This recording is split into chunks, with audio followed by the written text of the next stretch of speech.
morning, everyone. Good morning. Respected Ms. Sam and our coordinator, sir, and all my friends. I want to begin my speech admitting the fact that I'm among the few fortunate women from rural Nepal who had the opportunity, who had the privilege to dream. And I'm lucky. I'm lucky because I did not have to suppress my dream like my mother had to, like my grandmother had to. My mother was the first person who introduced me to dreams. When I was 8, I overheard my mother talking to another woman from a village that she wanted to make me a pilot. And for me, that moment was so enlightening. As if suddenly I had found a purpose in life. I so quickly grabbed the dream that my mother had for me and started living it. In fact, it was my first dream discovery. Since that day, every time I looked upward, up to the sky, I could imagine my dream, flying with that tiny airplane miles above my head.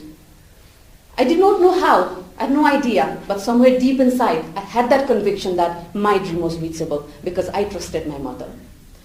Although I was born in a village where almost all of the women I could possibly identify with spent their life in ignorance, spent their life around the fields and the forests, fetching fodder for the cattle, firewood for the fuel, I had that luxury to dream. Unlike all the parents I knew at that time, my parents never bothered saving enough money to pay the dowry when I got married. Instead, they spent all the savings on my education. In other words, they were enabling me to dream. However, I've never been that kind of person who will always stick to the same dream.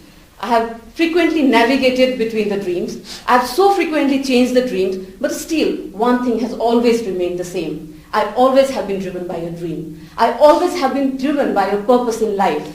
And it is because of that I could defy all the obstructions that I could possibly face as a woman in a Nepali society. As I stand here today and contemplate, I feel that if my mother had not ignited that spark on me that day, I could have been lost, like many of my sisters have, like many of my aunts have, like many of the other village women have.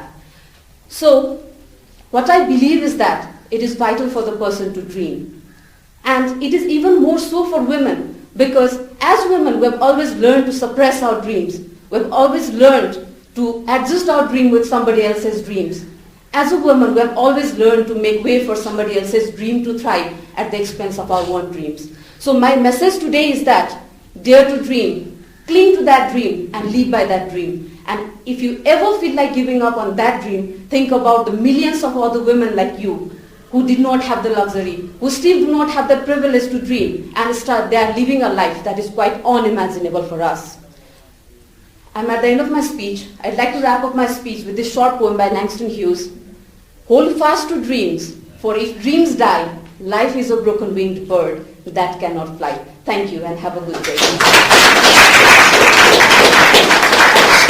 The full credit goes to me. Yeah.